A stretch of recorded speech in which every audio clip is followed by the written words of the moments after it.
I just had to do that.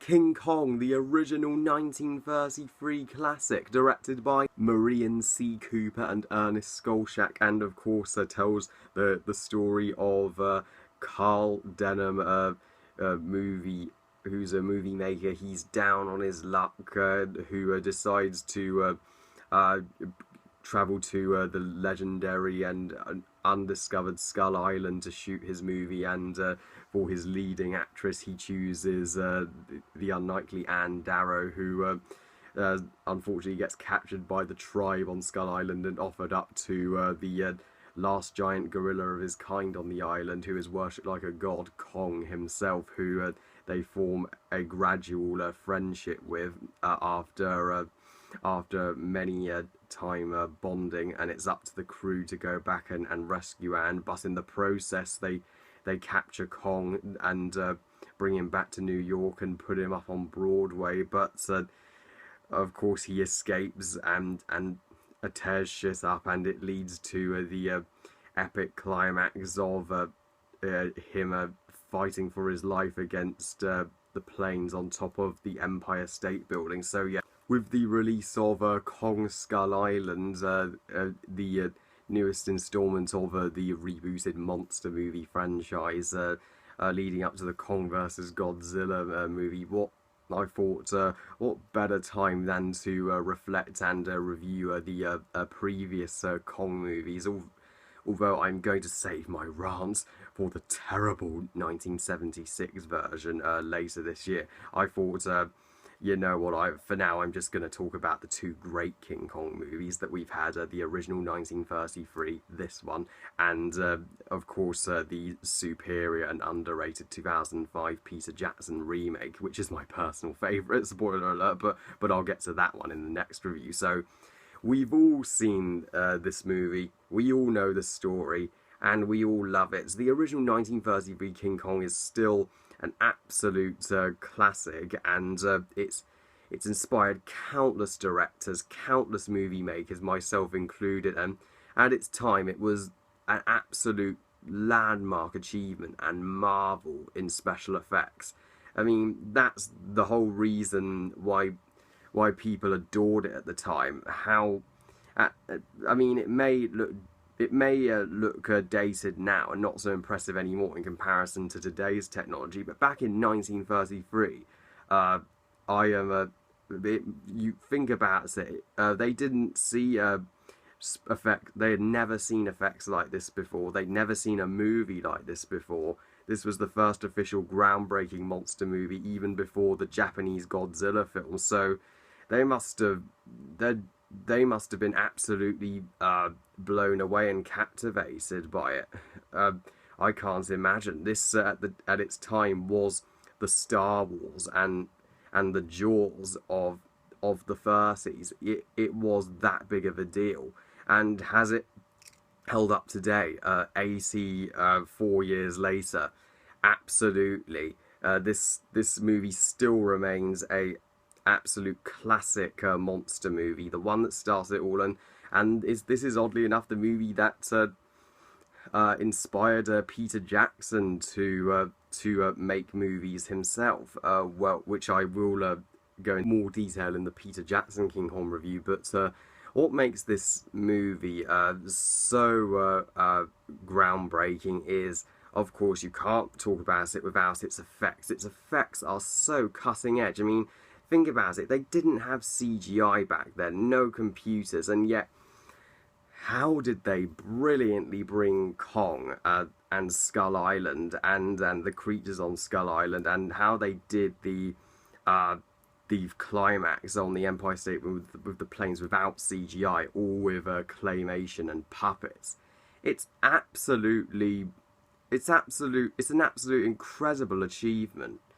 Oh my gosh, it still blows me away to this day. Yeah, despite being out in 1933, the effects 84 years later still look just as real. In fact, they look even sometimes they even look more real than some shitty CGI today.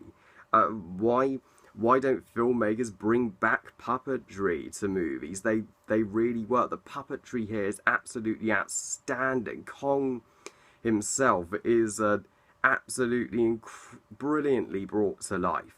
He he moves like a real gorilla. The puppets has so it's so expressive as well. I mean, he's not just a creature here. He's he's a real character, and while the Andy Serkis Kong in the 2005 version is my favourite interpretation of Kong, this is a close second. Oh my, it's without this movie we probably wouldn't have all the other monster movies and ambitious effects that we have today. So big round of applause to it for that. And the cast of this movie are great. I love all the characters here. I mean, the main character for this film is Carl Denham, a director who is so determined. He's so greedy. He doesn't give a shit about anybody but himself, and he is willing to put the lives of his crew and even Anne in danger to go to this island and get his movie made. And I and the actor who does portray him here does a pretty good job. I'm not gonna lie, for his time. And although the other crew I don't remember as well, but they're pretty good. They serve their purpose. And but the best of the human actors here is easily Fei Wei as Anne Darrow. Yeah, she is really good. She's the first Anne Darrow of them all, and still one of the best. I mean, she had to interact with a puppet for most of the movie, and her acting with a puppet is absolutely splendid. And although I will say that the script does make her kind of the damsel in distress of the characters a little much. Well, at the time, women were portrayed as damsels in movies, so that's to be expected from back in 1933, and the script just made her scream so much. I mean, a lot of her dialogue, she is just screaming whenever she's being attacked, whenever Com's rescuing her. I mean, it did get a little annoying and distracting, but for the most part, she is really good and definitely outshines the other actors in this movie. And like I said, Kong himself, this puppet will remain one of the most iconic movie characters in general. Yeah, and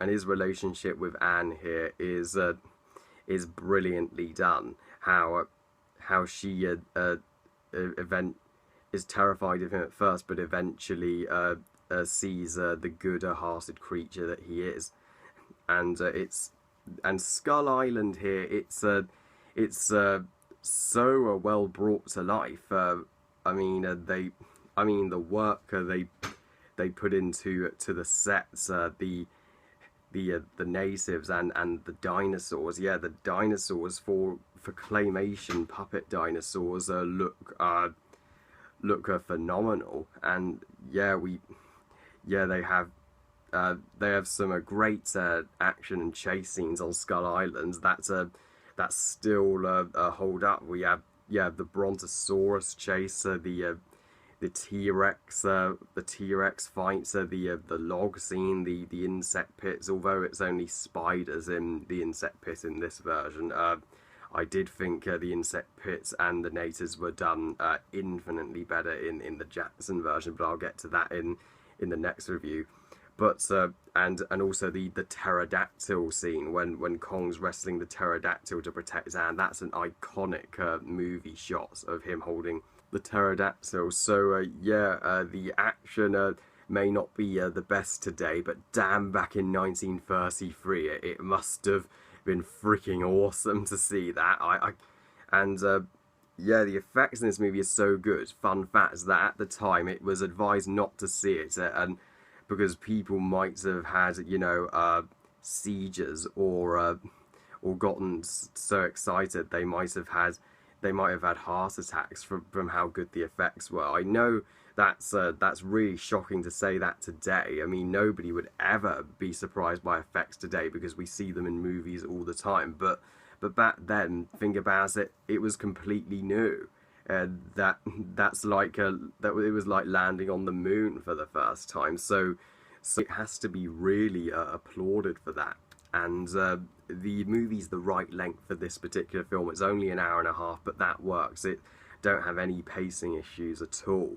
The first in the first half, the beginning with Carl Denham finding Anne and journeying across the sea in the boats to Skull Island, only takes up the first 25 minutes of the movie, and Skull Island takes up the next half an hour, and the climax with Kong brought to New York and he escaping is the third act of the film. So yeah, a perfect three-act structure and perfect pacing here. And of course, the epic climax of this movie. It's still looks awesome in the 21st century, as it was awesome back then. It's so epic. It's phenomenal and engaging. Seeing Kong make literally his last stand, an attempt to protect Anne and himself from the planes. You're rooting for Kong all the way. You're hoping this gorilla just kicks those planes' ass, and of course it's truly it's devastating when he's killed and falls to his death after everything. That and and of course you have the iconic quotes and that help the message of this movie. And lo, the beast looked upon the face of beauty, and beauty stayed in his hand. And of course, Carl's final line: "It wasn't the aeroplanes, it was beauty killed the beast."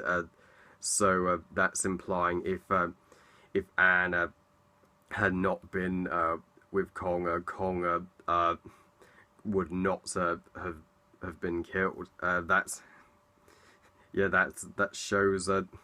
shows how powerful love can be. You'd give your life for the one you love, and the other underlying message of this movie is that a man can be more of a beast than the beast himself. Look what man did to Kong. He was just an innocent creature, and they captured him and took him away from his home and took away all his dignity, and then they killed him. That's absolutely cruel.